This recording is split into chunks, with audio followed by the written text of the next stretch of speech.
Hello दोस्तों, स्वागत है आपका इस वीडियो में। आज हम इस वीडियो में ऑब्जेक्टिव सीरीज को आगे कंटिन्यू करेंगे, जिसमें हम लोग इतिहास का जो सबसे ज़्यादा पूछे जाने वाले टॉपिक है, या हम कह सकते हैं सामाजिक विज्ञान में यदि सबसे ज़्यादा किसी टॉपिक से प्रश्न पूछे जाते हैं आपके बोर्ड एग्जाम में, बिहार बोर्ड एग्जाम में, तो वो सबसे ज़्यादा भारत में राष्ट्रवाद से पूछे जाते हैं।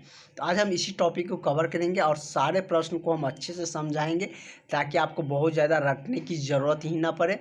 और शॉर्टली थ्योरी के साथ हम लोग ऑब्जेक्टिव की तरफ मूव करेंगे। यदि आप चैनल पर नए हैं तो सब्सक्राइब जरूर करिएगा।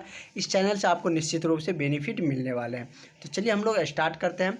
और ऑब्जेक्टिव आपके लिए कितना इंपॉर्टेंट हो जाता है वो आप जान ही सकते हैं, क्योंकि आप ऑब्जेक्टिव में 50 में 50 ला सकते हैं।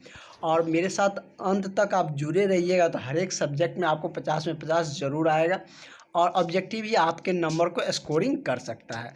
यदि आपका टारगेट है 450 से ज़्यादा नंबर लाना, तो आपका स्कोरिंग ऑब्जेक्टिव ही कर सकता है। तो चलिए हम लोग देख लेते हैं थ्योरी पहले, उसके बाद हम लोग ऑब्जेक्टिव अपने आप बनने लगेगा और हम उसको बहुत ही क्लियर वे में आपको समझाएंगे भी। इसे आप नोट डाउन भी कर सकते हैं। जैसे कि फर्स्ट पॉइंट है, बहुत कम ही समय 2 मिनट में इसको रिवाइज करवा देंगे, उसके बाद हम लोग ऑब्जेक्टिव की तरफ बढ़ेंगे। राष्ट्रवाद का वैसे मतलब हमने लॉन्ग वीडियो में आपको समझाया था, उसका लिंक भी हम इस वीडियो की डिस्क्रिप्शन में दे देंगे। राष्ट्रवाद का मतलब होता है कि अपने देश के प्रति कि मेरा देश कैसे उन्नत हो, एकता की भावना कैसे बना के रखे, वही क्या कहलाता है, राष्ट्रवाद कहलाता है। किसी को भी राष्ट्र के प्रति जो समर्पण होती है वही क्या कहलाता है, राष्ट्रवाद कहलाता है। तो चलिए फर्स्ट पॉइंट की तरफ बढ़ते हैं। 1858 में महारानी विक्टोरिया के उद्घोषणा, मतलब महारानी विक्टोरिया के द्वारा घोषणा किया गया कि देश के सभी राज्य ब्रिटिश साम्राज्य के अधीन हो।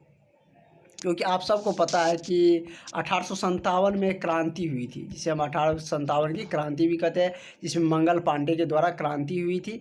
तो उस क्रांति को मतलब एक साल में ही सल्टा लिया गया। तो उसके बाद महारानी वहाँ के विक्टोरिया, जो कह सकते हैं कि इंग्लैंड की जो महारानी थी विक्टोरिया, उन्होंने घोषणा की कि जितने भी राज है सबको ब्रिटिश के अधीन कर लिया जाए।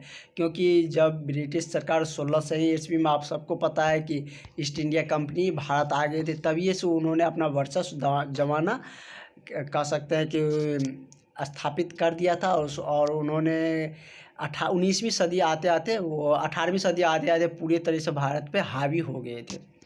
तो सेकेंड मेरा पॉइंट है कि 1885 ईस्वी में भारतीय राष्ट्रीय गठन का, अखिल भारतीय जो राष्ट्रीय गठन है उसकी गठन हुआ था। कब? 1885 में। यह हमको ऑब्जेक्टिव में पूछेगा।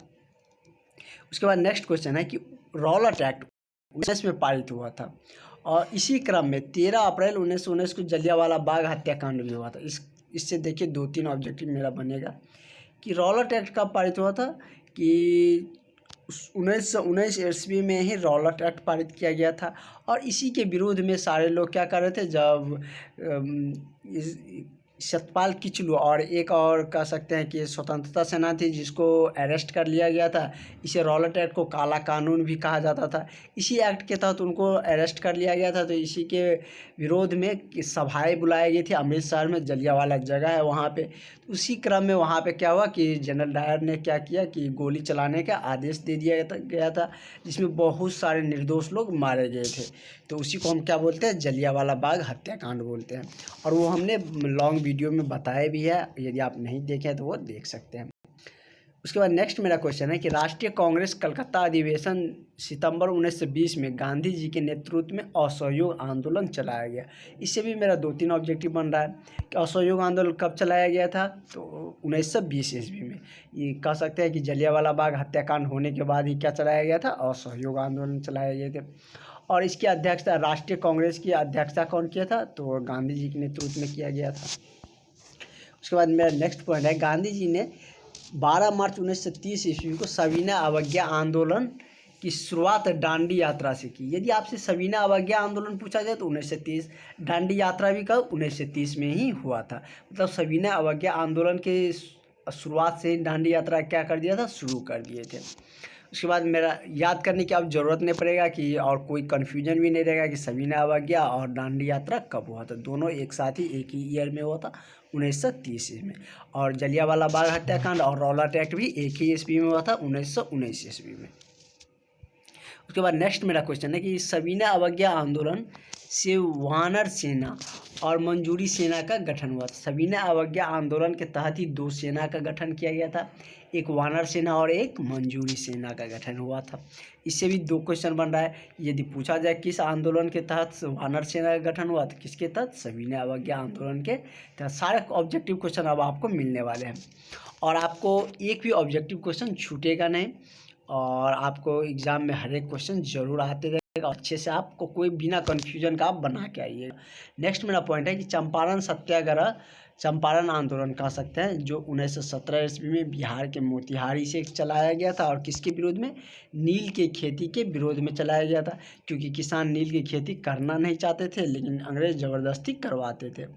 और यह गांधी जी का कह सकते हैं सबसे पहला सफल आंदोलन था या कह सकते हैं सत्याग्रह था, जिन्होंने बिहार से ही चंपारण जिले से यह आंदोलन की शुरुआत किए थे। तो चलिए हम लोग ऑब्जेक्टिव की तरफ बढ़ते हैं और हम अपना ऑब्जेक्टिव कवर करते हैं।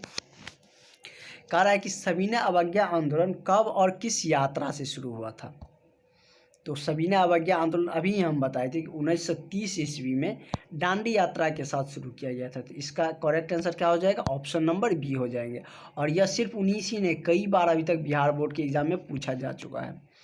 तो आज एक स्टूडेंट कमेंट किए थे क्या बिहार बोर्ड में पूछे जाते हैं, तो बिल्कुल रूप से बिहार बोर्ड का ही यह मेंशन किया हुआ ईस्वी है। बिहार बोर्ड में इस ईस्वी में पूछा गया और एनसीईआरटी क्वेश्चन हर एक बोर्ड के लिए अवेलेबल है, लेकिन मेनली यह बिहार बोर्ड का ही है। बिहार बोर्ड में पूछा गया ईस्वी ही इसमें मेंशन किया गया है।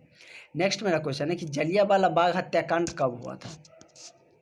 तो अभी देखे थे कि 13 अप्रैल 1919 ईस्वी को ही क्या हुआ था?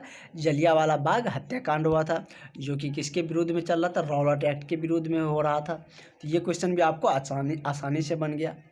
उसके बाद नेक्स्ट क्वेश्चन है मेरा, अखिल भारतीय कांग्रेस का गठन कब हुआ था? ये भी हमने थ्योरी वाले पॉइंट में देखे थे, इसलिए हम शॉर्टली थ्योरी पढ़ा देते हैं आपको ताकि ऑब्जेक्टिव बनाने में आसानी हो।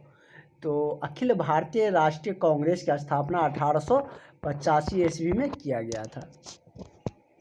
उसके बाद है मेरा कि रंपा विद्रोह, रंपा एक तरह से कह सकते हैं विद्रोह किया, जैसे कि खोड़ विद्रोह हुआ, तो उसी तरह विद्रोह हुआ था। ये हमने लॉन्ग क्वेश्चन में बताए थे डिटेल्स में, यहाँ पे डिटेल्स बताएंगे तो आपको ऑब्जेक्टिव छूट जाएगा। तो कह रहा है कि रंपा विद्रोह कब हुआ था? तो यह कब हुआ था? तो 1916 ईस्वी में रंपा विद्रोह हुए थे। उसके बाद नेक्स्ट जो मेरा क्वेश्चन है, क्वेश्चन नंबर 5, कि हिंदू महासभा का गठन किसने किया था? तो हिंदू महासभा का गठन किया गया था किसके द्वारा? तो मदन मोहन मालवीय द्वारा। तो इसका जो करेक्ट आंसर हो जाएगा क्या हो जाएगा? ऑप्शन नंबर बी हो जाएंगे। नेक्स्ट मेरा क्वेश्चन है कि लखनऊ समझौता कब हुआ था? मतलब किस वर्ष लखनऊ समझौता हुआ था? तो इसका हम यदि बात करें लखनऊ समझौता का, तो वह आपको 1916 ईस्वी में हुआ था। कब हुआ था? 1916 ईस्वी में। अब लोग नेक्स्ट क्वेश्चन की तरफ बढ़ते हैं और देख लेते हैं। नेक्स्ट मेरा क्वेश्चन बहुत ही अच्छा क्वेश्चन है कि नील के खेती के विरोध में कौन सी आंदोलन हुआ था? तो हमने पॉइंट में भी देखे थे कि चंपारण सत्याग्रह 1917 ईस्वी में हुआ था, जो कि नील के खेती के विरोध में ही हुआ था और यह गांधी जी का पहला आंदोलन था। तो नील के खेती के विरोध में कौन सा आंदोलन हुआ था? तो चंपारण सत्याग्रह। इसका करेक्ट आंसर क्या हो जाएगा? ऑप्शन नंबर ए हो जाएंगे। नेक्स्ट मेरा जो क्वेश्चन है वो भी नील की खेती से ही रिलेटेड है, इसलिए दोनों क्वेश्चन को हम एक साथ रखे हैं कि तिनकठिया प्रणाली किन पर लागू होता था? किसानों पर, मजदूरों पर, व्यापारियों पर या उद्योगपति पर? तिनकठिया मतलब यहाँ पे नाम से भी थोड़ा सा क्लियर है, नाम से भी सोचते होंगे। यदि आप घर पे रहते होंगे तो आप किसी न किसी के मुंह से ज़रूर सुनते होंगे, किसान या अपने पापा या किसी भी कह सकते हैं कि यदि खेती से रिलेटेड होंगे तो आप सुनते ही होंगे कि 3 कट्ठा या इतने कट्ठा में यह खेती हुआ है, या चावल गेहूँ किए हैं, या बोलते होंगे कि धान किए हुए हैं। तो इस या किससे रिलेटेड हो गया? किसान से हो गया। तीन कठिया का मतलब ये होता है क्या? खेत को मापने की एक इकाई होती है। तो 3 कट्ठा है मतलब खेत की मापने की इकाई। तो खेती कौन करता है? किसान करता है। तो इसका correct answer option number B हो जाएंगे। नेक्स्ट मेरा क्वेश्चन है कि क्वेश्चन नंबर 9 कि टीपू सुल्तान शासक थे कहाँ के? मैसूर के, पटना के, शिमला के या कश्मीर के? जो कि 2019 में ही पूछा गया। देख सकते एक ईयर में कह सकते हैं जिस भी वर्ष एग्ज़ाम होता है उसमें इस टॉपिक से मिनिमम 4 कह सकते हैं और मैक्सिमम 6 ऑब्जेक्टिव क्वेश्चन आपसे पूछे जाएंगे।